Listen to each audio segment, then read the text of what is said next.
ನಾವು ಈಗಾಗಲೇ ಬಾಣಂತಿಯರ ಸಾವಿಗೆ ಕಾರಣವಾದಂತಹ ಐವಿ ದ್ರಾವಣದ ಕುರಿತಂತೆ ಮಾತನಾಡ್ತಾ ಇದ್ವಿ. ಆ ಬಗ್ಗೆ ಟಿವಿ9 ನಡೆಸಿರುವಂತಹ ಇನ್ವೆಸ್ಟಿಗೇಷನ್ ವಿತ್ ಪ್ರೂಫ್ ಡಾಕ್ಯುಮೆಂಟ್ ಸಮೇತವಾಗಿ ಅಂದ್ರೆ 2023ರ ಅಕ್ಟೋಬರ್ನಲ್ಲಿ ಐವಿ ದ್ರಾವಣ ಸರಬರಾಜು ಆರಂಭ ಆಗುತ್ತೆ. 2024 ಡಿಸೆಂಬರ್ 9ರಂದು ಲೇಟೆಸ್ಟ್ ಸ್ಯಾಂಪಲ್ ರಿಪೋರ್ಟ್ ಬರುತ್ತೆ. 1 ವರ್ಷ ಕಳೆದ ನಂತರದಲ್ಲಿ ಈ ದ್ರಾವಣದ ಗುಣಮಟ್ಟದ ಪರೀಕ್ಷೆ ಆಗುತ್ತೆ. ಟಿವಿ9 ನಲ್ಲಿ ಗುಣಮಟ್ಟ ಪರೀಕ್ಷೆಯ ಎಕ್ಸ್ಕ್ಲೂಸಿವ್ ರಿಪೋರ್ಟ್.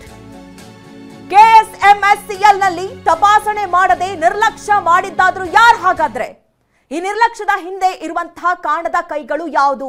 ಈ ಬಗ್ಗೆ ಡೀಟೇಲ್ಸ್ ಅನ್ನ ನೀಡ್ತಾ ಇದ್ರು ನಮ್ಮ ಪ್ರತಿನಿಧಿ ಶಿವರಾಜ್ ಕುಮಾರ್ ವಿತ್ ಡಾಕ್ಯುಮೆಂಟ್ಸ್ ಆಗಿ ಸಾಕ್ಷಿ ಸಮೇತವಾಗಿ ಇನ್ವೆಸ್ಟಿಗೇಷನ್ ಅಲ್ಲಿ ಏನೆಲ್ಲ ವಿಚಾರಗಳು ತಿಳಿದು ಬಂದಿದೆ.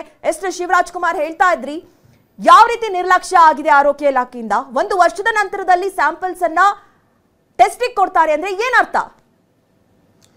ಮಧು ನಾಗರಾಜ್, 1 ವರ್ಷದಿಂದ ಈಗಾಗಲೇ 95 ಬ್ಯಾಚಷ್ಟು ಟೆಸ್ಟ್ ಆಗಿದೆ. ಅದಕ್ಕೂ ಮುನ್ನ ಏನಪ್ಪಾ ಅಂದರೆ ಈ ಒಂದು KSMSCL ಅಂದರೆ ಕರ್ನಾಟಕ ರಾಜ್ಯ ವೈದ್ಯಕೀಯ ಸರಬರಾಜು ನಿಗಮ ಏನಿದೆ, ಇದು ಆರೋಗ್ಯ ಇಲಾಖೆ ಅಧೀನದಲ್ಲಿ ಬರುತ್ತೆ. ಇವರ ಕೆಲಸ ಏನಪ್ಪಾ ಅಂದರೆ ಮೆಡಿಸಿನನ್ನು ಪರ್ಚೇಸ್ ಮಾಡುವಂಥದ್ದು ಮತ್ತು ಅದನ್ನು ಕ್ವಾಲಿಟಿ ಚೆಕ್ ಮಾಡುವಂಥದ್ದು, ಎಲ್ಲ ಆಸ್ಪತ್ರೆಗಳಿಗೆ ಕಳಿಸ್ಕೊಡುವಂಥದ್ದು ಹಂತ ಹಂತವಾಗಿ ಇದು ಅವರ ಕೆಲಸ ಆಗಿರುತ್ತೆ. ಆದರೆ ಆ ಒಂದು ದಿವ್ಯ ನಿರ್ಲಕ್ಷ್ಯದಲ್ಲಿ ಸ್ಪಷ್ಟವಾಗಿ ಕಾಣಿಸುತ್ತೆ. ಪರ್ಚೇಸ್ ಆದ ನಂತರ ಅದರ ಗುಣಮಟ್ಟ ಪರೀಕ್ಷೆಯನ್ನು, ಅದರ ಸ್ಯಾಂಪಲ್ ಟೆಸ್ಟ್ನ ಪ್ರತಿ ಬ್ಯಾಚಂದು ಮಾಡಬೇಕು. ಆದರೆ ಇವರ ನಿರ್ಲಕ್ಷ್ಯದಿಂದಾಗಿ ಇವತ್ತು ಇನ್ನೂ ಕೂಡ ಆ ಒಂದು ಟೆಸ್ಟ್ ಸ್ಯಾಂಪಲ್ಸ್ ಇನ್ನೂ ಕೂಡ ನಡೀತಾನೆ ಇದೆ. ಸುಮಾರು 195 ಬ್ಯಾಚ್ಗಳನ್ನು ಈ ಒಂದು ಪಶ್ಚಿಮ ಬಂಗ ಫಾರ್ಮಾಸ್ಯೂಟಿಕಲ್ ಕಂಪನಿ ಸಪ್ಲೈ ಮಾಡುತ್ತೆ. ಅದರ ಒಂದು ಬ್ಯಾಚ್ಗಳನ್ನು ಮಾರ್ಚ್ನಲ್ಲಿ ಕೂಡ ಒಂದು ಟೆಸ್ಟ್ಗಳನ್ನು ಮಾಡ್ತಾರೆ. ಸುಮಾರು 10 ಬ್ಯಾಚ್ಗಳ ಟೆಸ್ಟ್ಗಳನ್ನೇ ಆಗಾಗಲೇ ಆಗುತ್ತೆ. ಆ ಒಂದು ಸಂದರ್ಭದಲ್ಲೇ 2 ಬ್ಯಾಚ್ಗಳು ಕಳಪೆ ಅಂತ ಗೊತ್ತಾಗುತ್ತೆ. ಕಳಪೆ ಅಂತ ಗೊತ್ತಾದ ತಕ್ಷಣವೇ ಈ ಒಂದು 2 ಬ್ಯಾಚ್ಗಳನ್ನು ಬ್ಲಾಕ್ ಲಿಸ್ಟ್ಗೆ ಸೇರ್ಪಡಿಸಿ ಮಾಡುವಂಥ ಕೆಲಸವನ್ನು ಆರೋಗ್ಯ ಇಲಾಖೆ ಮಾಡುತ್ತೆ, KSMSCL ಮಾಡುತ್ತೆ. ಅದಾದ ಬಳಿಕ ಅದೇ ಕಂಪನಿಯವರು ಏಪ್ರಿಲ್ 4ರಂದು ಹೈಕೋರ್ಟ್ ಮೊರೆ ಹೋಗ್ತಾರೆ. ಹೈಕೋರ್ಟ್ನಿಂದ ಒಂದು ಸ್ಟೇಯನ್ನು ಪಡೆದುಕೊಳ್ಳುವ ಮೂಲಕವಾಗಿ ಮತ್ತೆ ಅದೇ ಬ್ಯಾಚ್ಗಳನ್ನು ಸಪ್ಲೈ ಮಾಡ್ತಾರೆ. ಇದೇ ಈ ಅಧಿಕಾರಿಗಳು ನಿಜಕ್ಕೂ ಕೂಡ ಜಾಣತನ ಇದ್ದರೆ, ಬುದ್ಧಿವಂತಿಕೆ ಇದ್ದರೆ, ಅಮಾಯಕರ ಪ್ರಾಣವನ್ನು ಬಲಿ ಪಡಿಬಾರ್ದು ಅನ್ನೋ ಒಂದು ಮುನ್ಸೂಚನೆ ಇದ್ದರೆ ಅಂದೇ ಅವರು ಎಲ್ಲ ಬ್ಯಾಚ್ಗಳ ಟೆಸ್ಟ್ಗಳನ್ನು ಮಾಡಬೇಕಾಗಿತ್ತು. ಹಂತ ಹಂತವಾಗಿ ಪ್ರತಿ ಬ್ಯಾಚನ್ನು ಎಲ್ಲ ಜಿಲ್ಲಾ ಆಸ್ಪತ್ರೆಗೆ ಕಳಿಸುವಕ್ಕೂ ಮುನ್ನ ಆ ಒಂದು ಸ್ಯಾಂಪಲ್ ಟೆಸ್ಟ್ ಮಾಡಿದ್ರೆ ಈ ಒಂದು ಘೋರ ದುರಂತ ಸಂಭವಿಸ್ತಿರಲಿಲ್ಲ. ಎಲ್ಲೋ ಒಂದರ ಆ ಒಂದು ಅಧಿಕಾರಿಗಳ ದಿವ್ಯ ನಿರ್ಲಕ್ಷ್ಯವೇ ಇವತ್ತು 5 ಅಮಾಯಕರ ಸಾವಿಗೆ ಕಾರಣವಾಗಿರುವಂಥದ್ದು.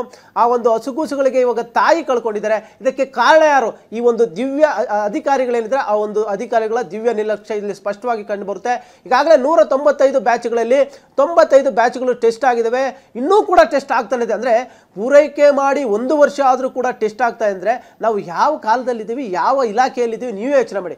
ಸರ್ಕಾರಿ ಆಸ್ಪತ್ರೆಗಳಿಗೆ ಬರುವಂಥವರು ಬಡವರು, ಅಂಥವರ ಒಂದು ಆರೋಗ್ಯವನ್ನು ತುಂಬ ಜಾಗರೂಕತೆಯಿಂದ ನೋಡ್ಕೊಳ್ಬೇಕಂತ ಜವಾಬ್ದಾರಿ ಅಧಿಕಾರಿಗಿರುತ್ತೆ. ಆದರೆ ಇನ್ನೂ ಕೂಡ ಟೆಸ್ಟ್ ಆಗ್ತಾ ಇದೆ ಅಂದರೆ ಇನ್ನು ಯಾವ ಮಟ್ಟಿಗೆ ಅಧಿಕಾರಿಗಳ ನಿರ್ಲಕ್ಷ್ಯ ಇರುತ್ತೆ ಅನ್ನೋದು ಸ್ಪಷ್ಟವಾಗಿ ಗೊತ್ತಾಗುತ್ತೆ.